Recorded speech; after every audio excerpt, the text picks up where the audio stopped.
So it was obviously solar. It wasn't quite as evident then because this was 2003. So it took me a while. I sat around the pool a little bit, kind of mapping out the future of the 21st century. The millennium had just come around, and it seemed like energy was going to be one of the big questions of the next 100 years. And solar became kind of the evident thing for me to do. So I got a job as a solar salesman. A year later, created my own company. And I basically got my contractor's license, which was really weird because I'm not a contractor by nature.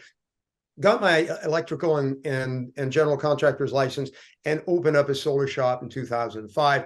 It was called Fat Energy, and I ran it until about 2014. In the process, we were doing mostly residential solar. You were building your distribution company at that time, Karen, and you remember that financing in Resi really came along. We had, the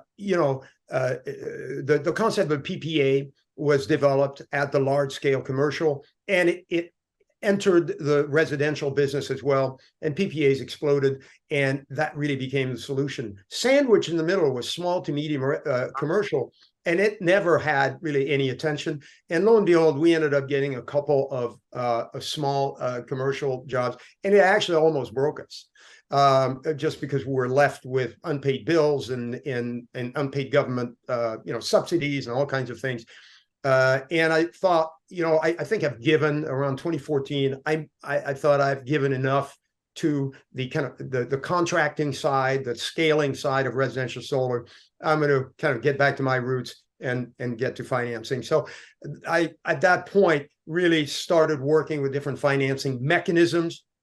Worked for some PPA companies, worked for some CPACE companies, et cetera. Learned the business, and that led to a really the crux of the problem when I went on my own with what is CleanFi's parent company called Clean Financing LLC. We were trying to, on desktop, solve the scaling issue of small to medium commercial solar. And we found ourselves spending our entire days doing proposals on spreadsheets and sending them to contractors who were calling us up then and wanted to know what it would look like if it were $4,000 more or less, what it would look like if it were with this product instead of that product, et cetera.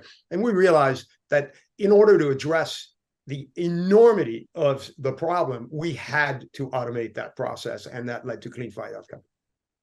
I see.